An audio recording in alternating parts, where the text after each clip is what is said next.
Hey everyone, this is Disc Junkie and welcome back to Secondhand Sickness.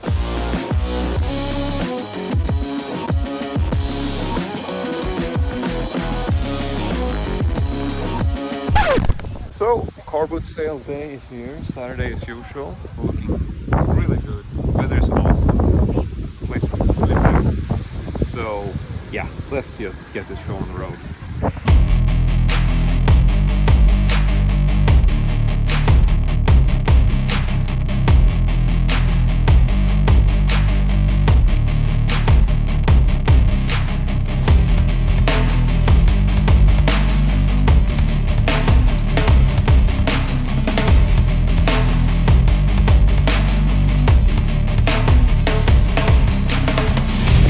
Alright, so I just got done.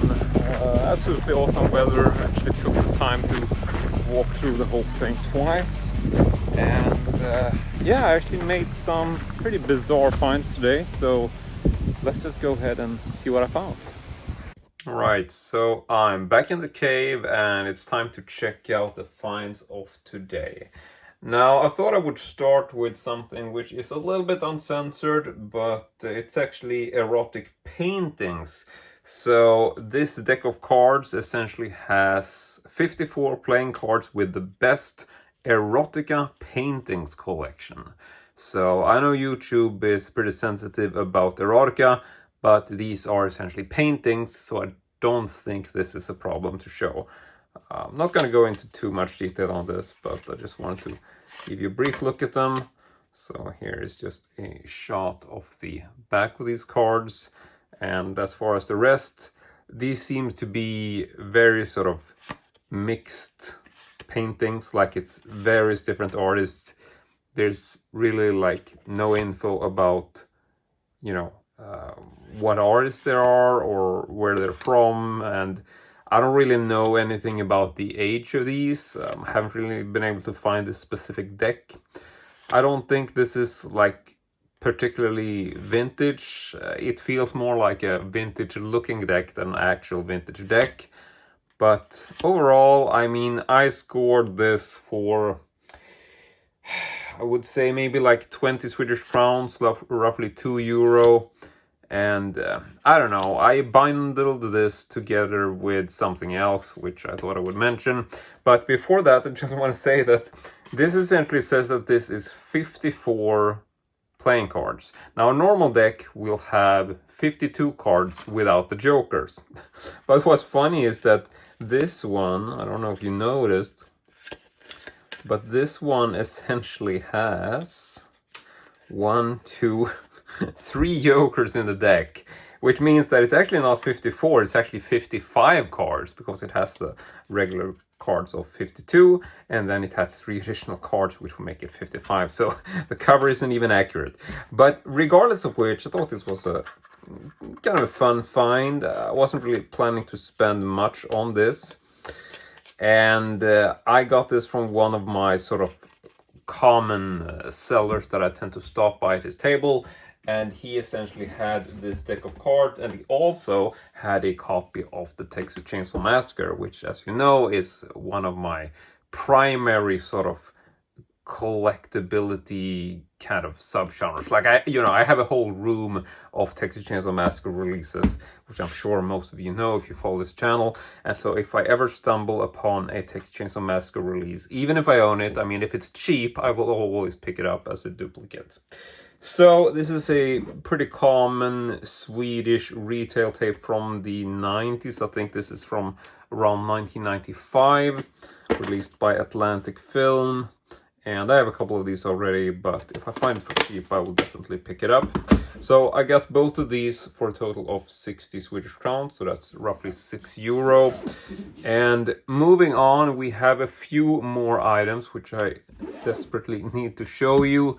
And so first I would like to take a look at the second to last. I don't have a lot of finds today, I essentially only have 4 things. But next up I want to show you something which I actually already own, so this is also a duplicate, if you will. But it is a vintage Swedish Army ammo belt I suppose what you would call it. So yeah, it's really nice looking vintage sort of leather pouch or leather belt with these little bags on it. So I think these were originally used to carry ammo. I'm not 100% sure on that, but I think so. But I just think they look really cool, and it's just a very vintage looking belt, which I don't know. I have one of these from before. I don't know if I've ever worn it, but I just think it would make for a really cool cosplay, or like, you know, I like to wear really odd alternative sort of post-apocalyptic style gear, and this is very sort of post-apocalyptic style couture to me. So last time I bought one of these, I think I paid something like 150 Swedish crowns, like 15 euro. But this guy wanted only 6 euro for it, and this is actually in better condition than the one I have.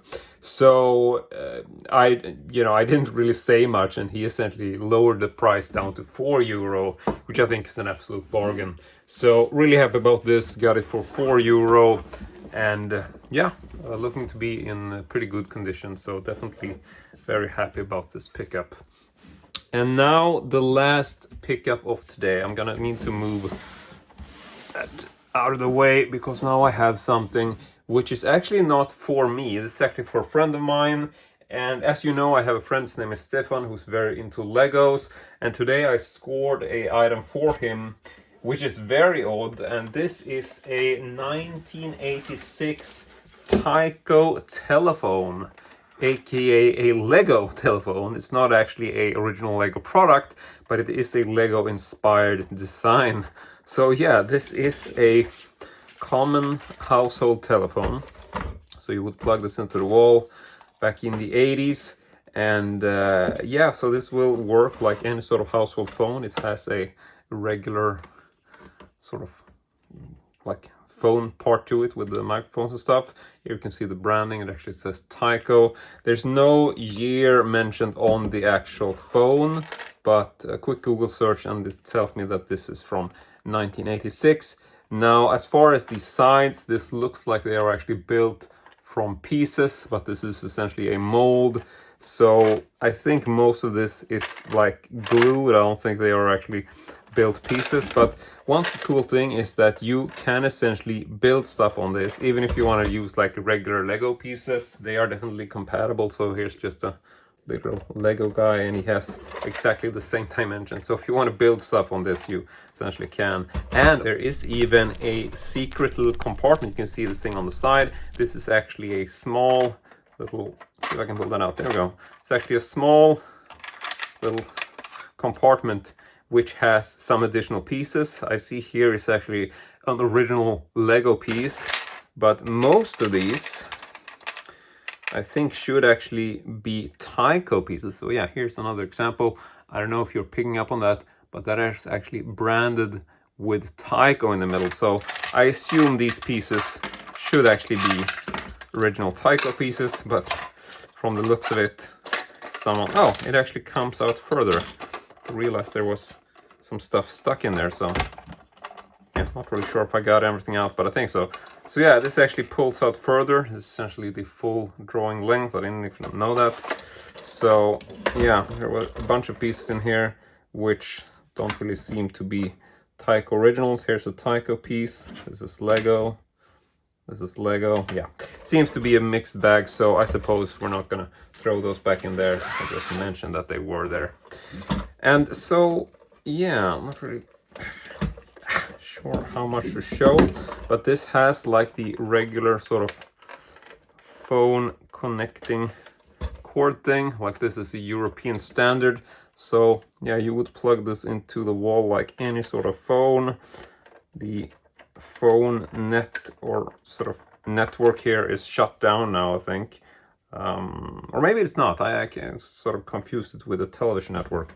So I suppose you could still use this if you get like a landline and get like a, you know, sort of connect the actual number to it.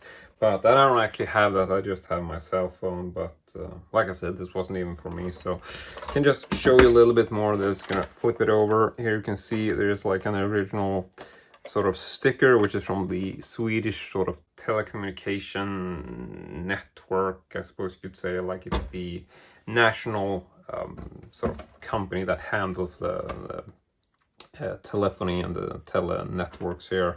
And so aside from that, I don't really know what else to say. You can sort of see it has the regular plug-in cable, and yeah, there's really not much else to say. It just works like any telephone and has these buttons. There's also a small, I don't know if you can see that, but there is a small thing there which essentially makes the